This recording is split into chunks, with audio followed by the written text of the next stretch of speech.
So, what's going on, my dear? So I have been on,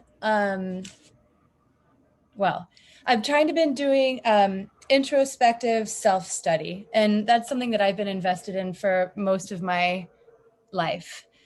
And part of that involves looking at how living with the identification of being white and female, how does that affect my life, how I live? So I'm interested in having more conversations about how I contribute to racism, how I am racist, what are my biases. I'm interested in doing that work. And I've had opportunities to do that work before, and I have emerging awareness, and I have a lot of work to do. Mhm. Um, you published that Black Rocket article. Was it in November? I can't remember I when. want to say it was October. It might have been November. I'm listening. I'm just getting something for my laptop, but I'm listening. Yeah, Go. yeah. Anyways, you published the article or your writings about Yeah. perspectives and Yeah. about what it was like to be in this field. And I read it and I was just like, ah! And so I decided that I wanted to start a book club specifically for other white speech language pathologists to discover our role and putting whiteness and keeping whiteness at center stage, um, so that we could talk. Because I think that me reading and journaling and meditating is great, but I also think that I benefit when I get to do the work with other white people. Anyways, I posted on Rinky's Facebook group something about like, hey, I'd like to read this book. Me and white supremacy. We can start a book club and be flexible about the times. And I got this like really positive response. There were lots of people that messaged me and endorsed interest in doing this work and participating in the group. I sent out emails to gauge interest, explained how the group would be facilitated. Um, you know, did sort of the logistics work of making sure that the time zones would align. There were a couple of clinicians from Germany, I think one from the West Coast, a couple from the East Coast. So it was like a bear to find a time to work. We had our initial meeting in which we didn't really do a lot of discussion about our whiteness, but I instead educated the group about the framework, the circle way, which is a way to lead a group and not let like white supremacist behaviors come full on. The author of the book, Layla Saad, recommends it. And the meeting went really great. I got off and I thought, oh my gosh, this is great. I'm going to be able to like do this work with colleagues, and this is going to help me develop my awareness and understanding. And Inessa, after the initial meeting, um, it was radio silence, basically. No one. So, what you mean is that after that first meeting, you reached out to have another one and everyone just didn't respond or they had excuses? Yeah. So one person showed up, but she had to leave an hour early. Everyone, yeah, a combination of that. And then after our second meeting, I emailed everyone again, kind of saying, hey, let's keep coordinating. And again, radio silence. So there's one clinician in Pennsylvania that's moving through the journaling prompts and working through this book with me. And we're meeting on Thursday, and it's great, and I'm happy. But I thought, wow, what an example of white fragility. What an example of other white people being uncomfortable. And granted, playing some role probably were logistics, right? We're working adults with children in full-time jobs. It is extra work to coordinate and carve out time for this.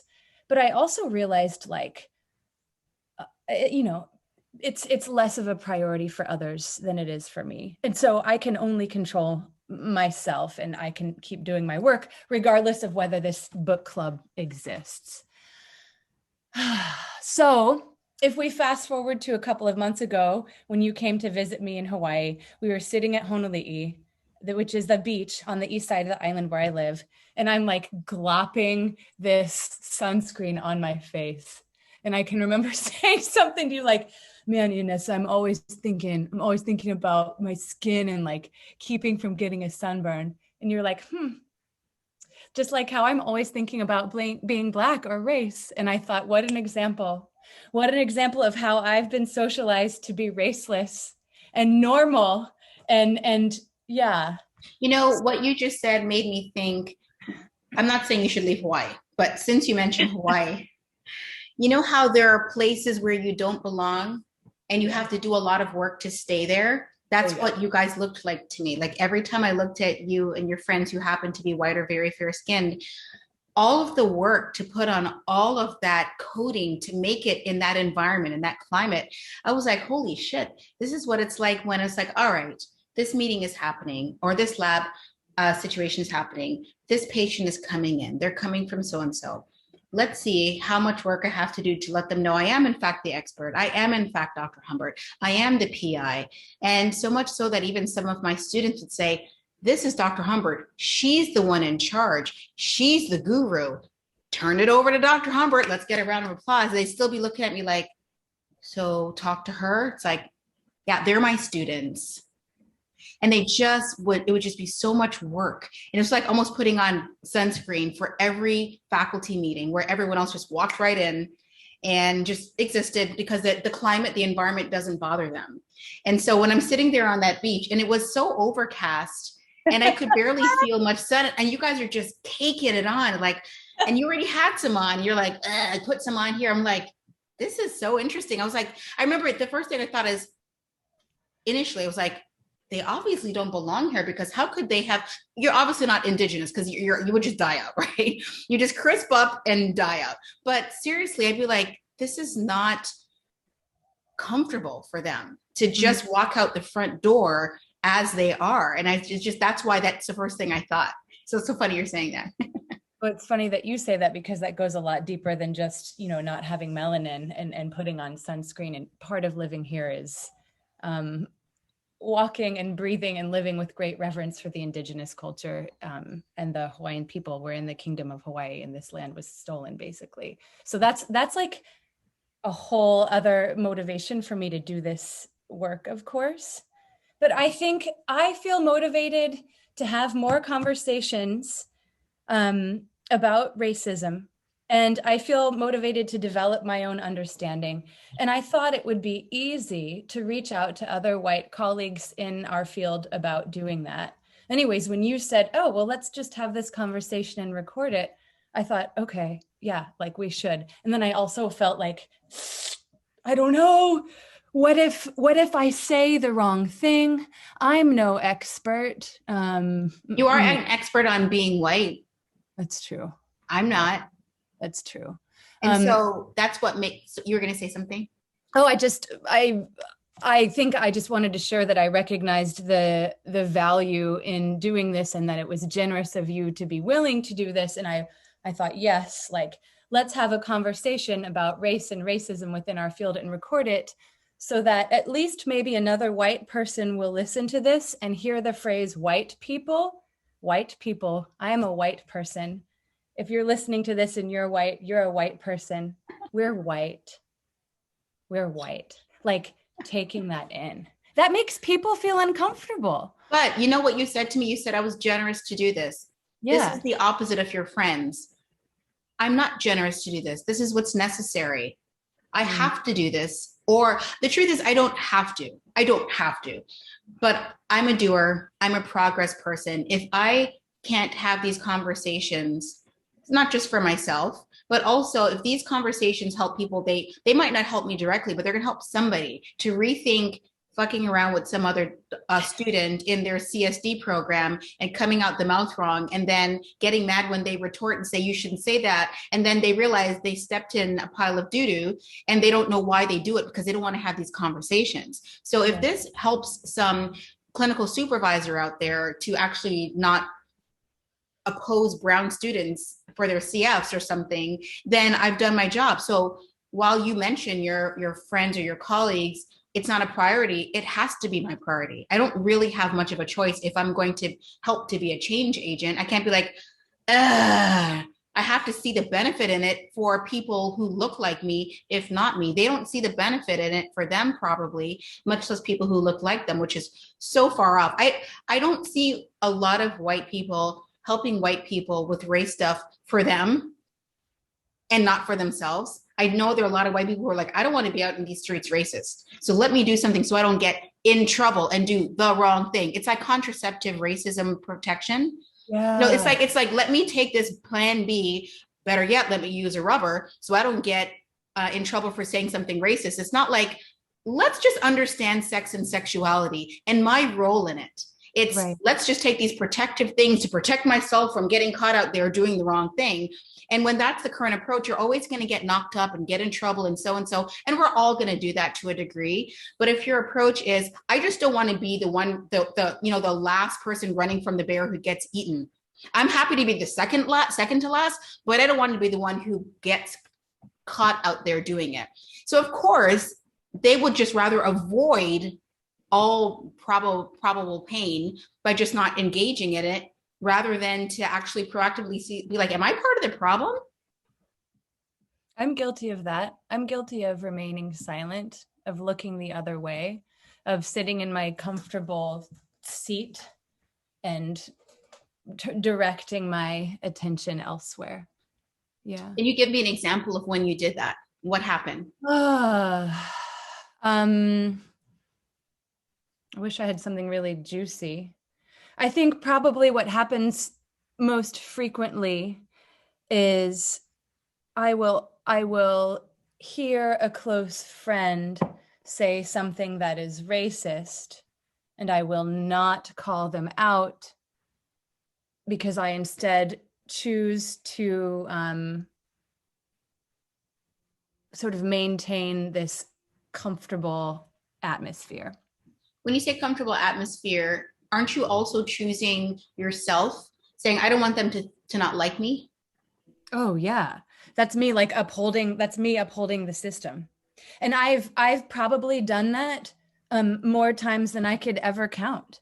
I think that that's like almost like walking to me. Default. Well, everyone needs to feel comfortable. Everyone has a right to feel comfortable. White people do, at least. Right. And I'm sitting in my chair of whiteness right here. I don't know. Apparently I like to move when we talk about things that feel important. Yeah, you're always like. Yeah. I also think I'd just like to point out that one of the whitest behaviors, or a behavior that bothers me, and you gave me the example of someone that you know telling you, well, I don't want to raise my son to be racist. What do I do? Like when I hear about that, I feel angry and I feel frustrated, and that is whiteness. Give me the juice. I don't want to do the work. Tell me what to do.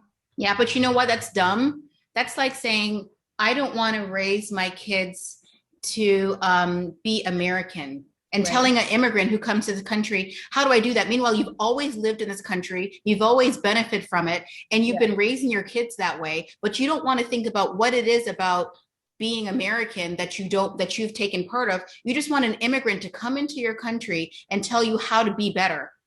Wait a minute. Why don't you know what the hell you've been doing wrong? Anytime a white woman says to me, what do I do to not raise my kids to be racist? I say, well, what's racist about you so far? They'll never answer the question. So how can I tell you what to do if you don't want to admit what the hell you've been doing and been raised to do? That is such a white thing to do. Sometimes it's like, help me, help us be better, but we will admit to no wrong. Right. I think that your metaphor about approaching anti-racist work or approaching developing awareness with the contraceptive mentality is really good too. So I want to know just enough so that I can maintain a comfortable position, so that I can have a conversation that's contemporary in nature, and so that I know enough to not say the wrong thing. Yeah, fake it till you make it. Yeah. Which is such an SLP way of going around the world. Oh my God. And I will take it a step further and say that kind of question is so naive. The whole idea is help us white people to help you. It's like, don't you see any benefit as a human being to not do the things that you're trying to tell me that you do, but not quite tell me that you do? I don't come up to white people and say, I don't know you, but let me tell you about your racist self. I am targeted, not in like a nasty way, but I am asked several times, I understand that you are a thought leader in this area. Help me to be better. And it's like, I can't have revival time sort of tents, Baptist tents and altar calls everywhere I go. You can repent and do your own work. And yes, I'll have a conversation with you. But if you're not willing to come to the altar and say, here's what I done did, well, it's so hard to like, no, it's like what you did just now. It's so hard to know. What is so hard? Yeah. What is so hard? Even I can say, as a majority person, ableist, right? English as a first language. I can tell you distinct circumstances where I said and did and thought dumb things about other groups. Yeah. But I'm given a pass a bit more because I do fulfill a minority category. So people sort of don't think that I'm the majority in every way, white, Protestant, straight, like they don't go down the list, like she has no clue. So maybe I'm given more of a pass. Sometimes I'm not. But I can think of specific things that I did and said that were wrong that I had to reconcile, that I can now say to my friends and said, I remember when I said this and I thought that. And they are of that demographic that's been shit on, where I happen to be in the majority, right? This is a conversation I can have. You know why? Because I can grow and change, and I have faith in my capacity to do that. And I'm hoping that doing this means that they then have the capacity to forgive me, although they are not owing it to me. And I recognize that I put myself out there. But if I don't do it, I'm going to do it again. Yeah. I'm going to fuck up again because I didn't feel that sting of what it means to come clean. Right. Yeah. In an area that I want to actually be better in. But I think that the fear of being called a racist for white people is so much worse than the work to find out if you actually are one. I wondered too. And I appreciate that you have recognized and lived this in ways that I can't understand, but I get the sense that a lot of other white people are thinking about white supremacy as being something that's just binary in nature, like you are racist, you participate in the KKK, or you are not. And that's, obviously not the case. Yeah. So what would you like to say to white, let's just say white SLPs? As a white SLP, what do you want to say about white SLPs who don't want to talk about being a white SLP? I would say that it is your responsibility as a human in 2021 to stop ignoring race and perpetuating systemic racism by not having that conversation. I would ask that you find other white people that are interested in talking about race.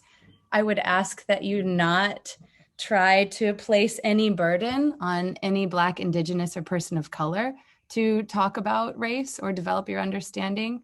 And I actually made a list. I made a list of materials that have really benefited me that I thought would be useful to share as well. But I think if we are going to keep on practicing as speech language pathologists, albeit medical, pediatric, whatever the field is, we are in this position to make recommendations, to evaluate people through our lenses, to have an impact in their lives. And if we're doing that with so much whiteness, so much, here's what I have is better than what you know, and this is what you need to do, like, that's not okay. Yeah. So looking at these issues, looking at your whiteness should help you become a better clinician. I don't know how it wouldn't.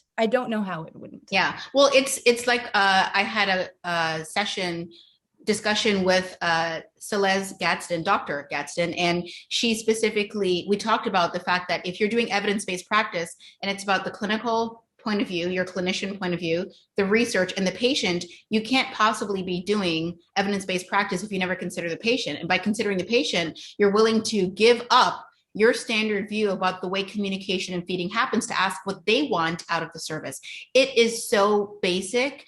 It doesn't even make sense to me. It's just so obvious, but obviously it's not that obvious. Common sense ain't always common, is what they say. Yeah. Yeah.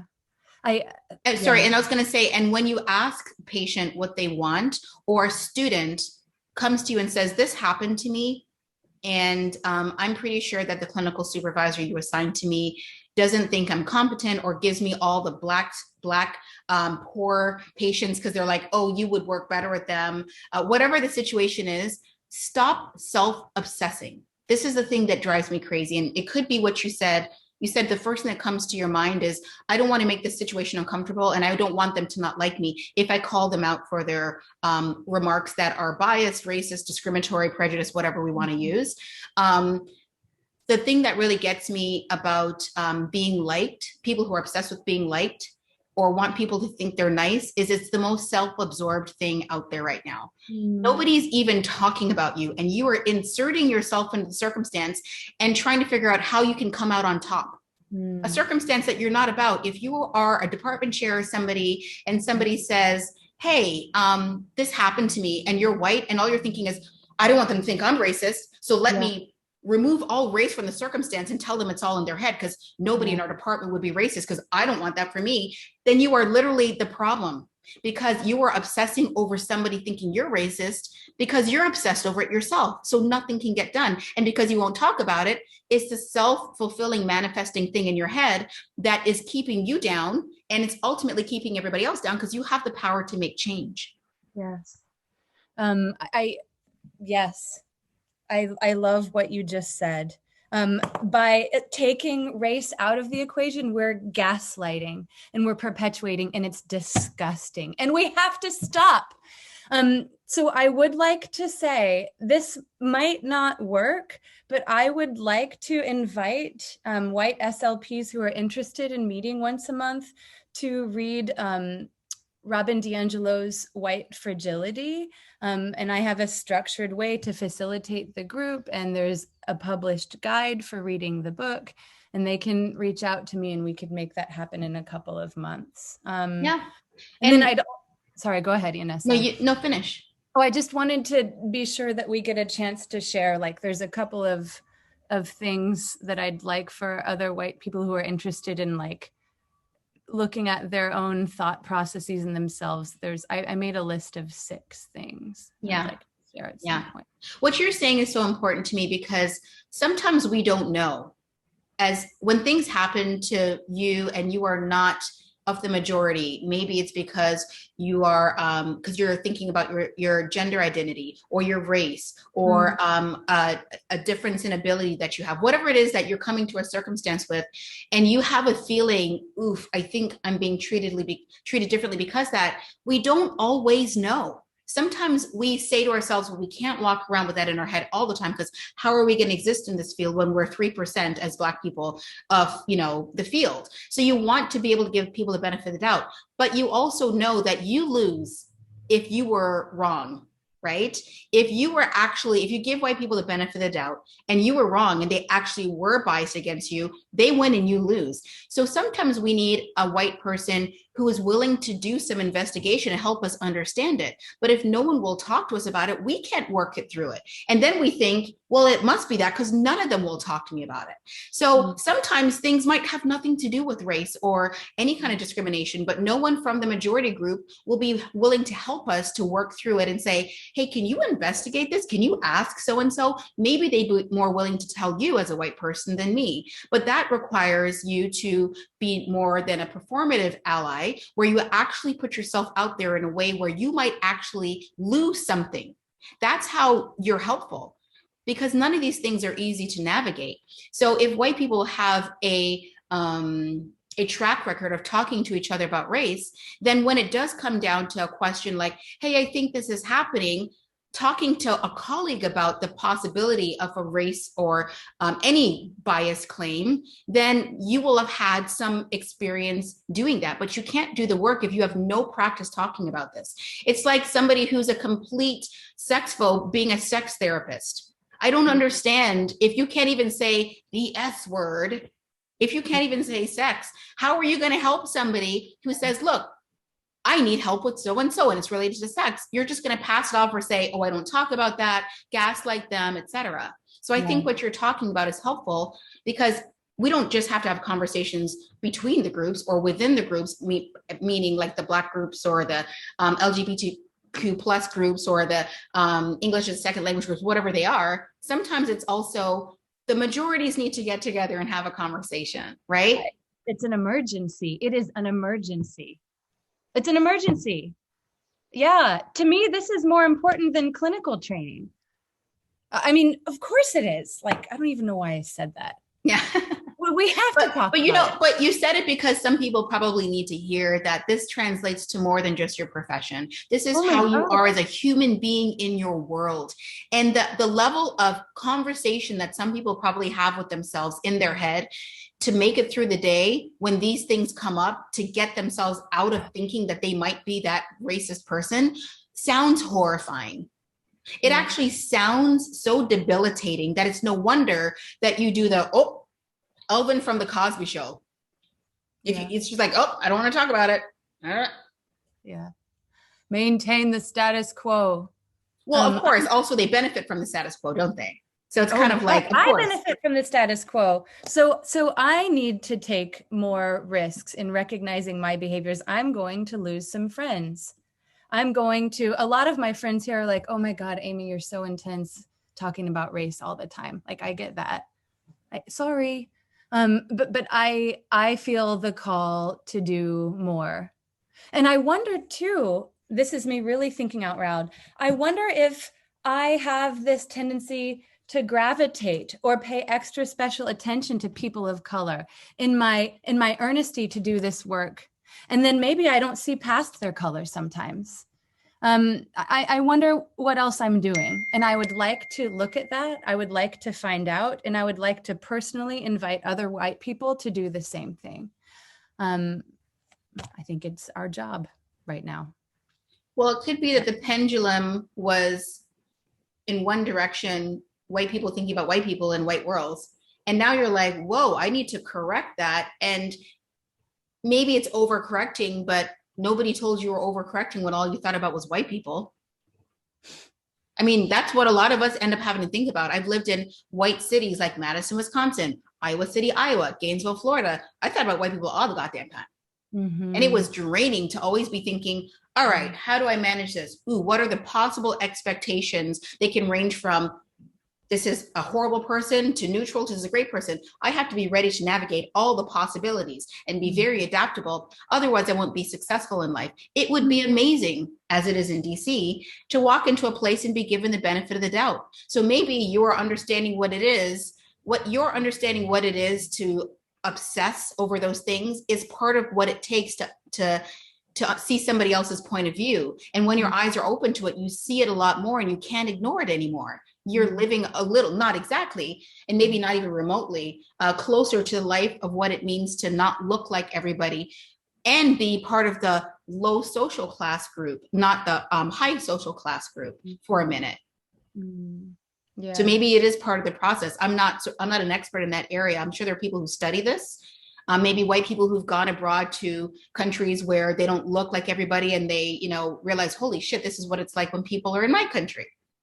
I used to put a lot of weight in, well, I'm not racist because of all this proximity I have to people of color. Well, guess who had a lot of proximity? Slave owners. Yeah. Them and their families were literally pulling out their boobs to nurse their kids. And they were racist as fuck. So yeah. It's not. What nurses were Black? Isn't that crazy? These are 2/3 of a human. They're far more animal than me. So let's let her nurse my kid. Do you not understand how much work that they had to do to justify their behavior? I don't even understand it. I never want to. No, white people did some incredibly fucked up stuff. That still do. Yeah, and continue to. Yeah. Well, I'm glad you wanted to talk about this. I am glad you wanted to talk about this. I am very grateful for the opportunity to have another conversation. And I maybe also somebody will join us. I know. Open invitation.